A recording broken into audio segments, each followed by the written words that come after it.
In fictional works, it's rare to see a woman committing murders, seeking revenge, and causing brutality. Characters who dwell in the darkest corners of morality are usually portrayed as a man, but sometimes authors create female characters so savage and disturbingly dark that they defy all expectations.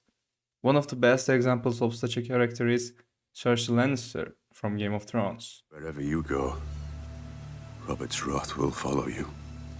And what of my wrath, Lord Stark?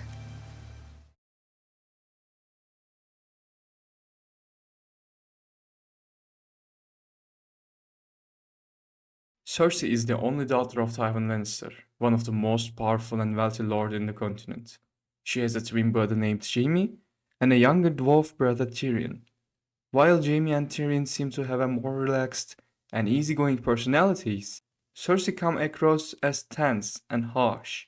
She rarely smiles, often wears a sarcastic smirk, and speaks in a sharp, superior tone. She has a weak moral compass. And of course, there are reasons behind this psychology. Your role in that future is more vital now than it ever was. I don't care. As a child, Cersei lost her mother during Tyrion's birth. This traumatic loss ignited in her a lifelong, burning hatred towards her youngest brother, and she even tried to isolate him from the family. But Cersei wasn't the only one affected by this tragedy. Jaime lost his mother too.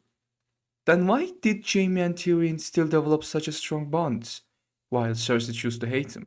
The problem is, Cersei didn't just lose her mother, she also lost the only feminine figure she could look up to.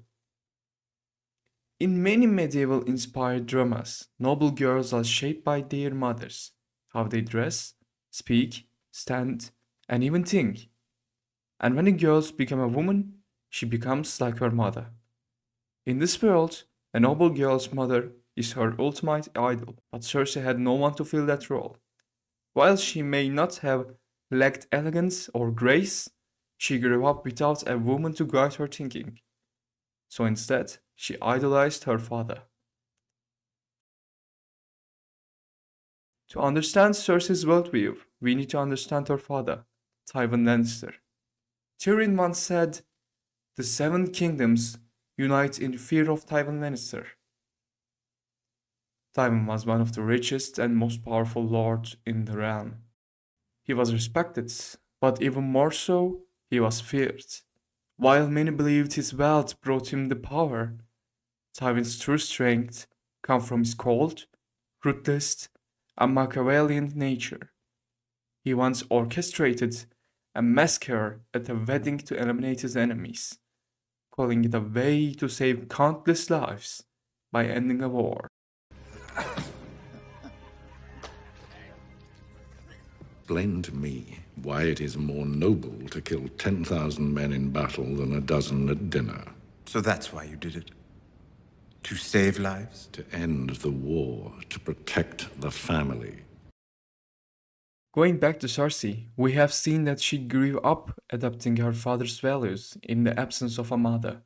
She tried to be like him, strategic, respected, feared, and cunning.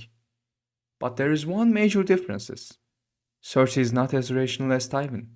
She is emotional, impulsive, and often acts on feelings rather than logic. A clear example is her hatred for Tyrion. Tywin also despised Tyrion, but his reasons were formal. Tyrion's deformity, his inappropriate behavior, and the disgrace he believed Tyrion brought to the family name. Cersei's hatred, on the other hand, is purely emotional and irrational. Marjorie has her claws in Joffrey. She knows how to manipulate him. Good. I wish you knew how to manipulate him. I don't distrust you because you're a woman. I distrust you because you're not as smart as you think you are. You've allowed that boy to ride roughshod over you and everyone else in this city. To truly understand Cersei Lannister, there is one more person we need to consider: Jaime Lannister. Cersei had a lonely childhood. She didn't have many friends. When she was 10, she heard a prophecy that she would one day marry the king.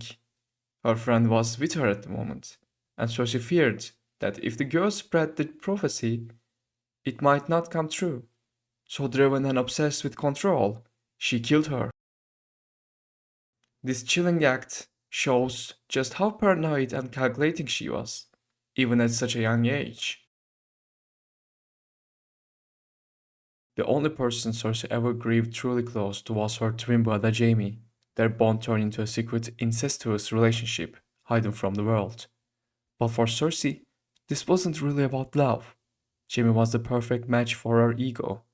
He was strong, admired, and most importantly, their father's favorite. Jaime was everything Cersei wanted to be: respectful, powerful, and chosen. By seducing and controlling him, she kept that power close. She used their relationship to control Jaime, not because she loved him deeply, but because she saw him as a tool. After all, she lied to him repeatedly and even cheated on him more than once. That's not love, that's manipulation.